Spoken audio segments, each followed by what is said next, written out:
Hello guys, good morning. ঘুম থেকে উঠে আমি ফ্রেশ হয়ে একটু দুধ আর বিস্কুট খাচ্ছিলাম, আর আমার মুখটা একটু রাগি রাগি লাগছে, কিন্তু নয়, আমি কোনো রেগেই ছিলাম না। কিন্তু আমার ঘুম থেকে উঠলে মুখটা এরকম বীভৎসই লাগে, জানি না কেন। তারপর আমি একটু তুলসী গাছটা মুছে নিচ্ছিলাম, মানে তুলসী গাছের মন্দিরটা একটু মুছে নিচ্ছিলাম, কারণ আজ আছে আমার মামা বাড়িতে একটা ছোট করে পুজোর আয়োজন। সেটা আমার ছোটো দাদুদের বাড়িতে আছে, কিন্তু আমার মামা বাড়িতেও সেই জন্য একটু মোছামুছি চলছিল, তো আমিও একটু হেল্প করে নিলাম।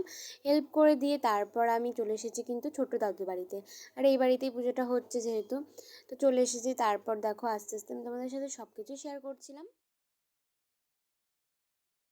আমার দুই মামা রান্না করছিল, আর বাইরে সবাই কেটে সব রেডি করে দিচ্ছিল, আর কয়েকজন মিলে গল্প করছিল। সেখানে আমি কিছুক্ষণ বসেছিলাম। বসে থাকার পর এখন হলো বিকেলবেলা। আমি আমার মাসি মিলে যাচ্ছি একটা বাড়িতে। তো মাসি বললো চল আমার সাথে, তো মাসির সাথে আমি গেলাম।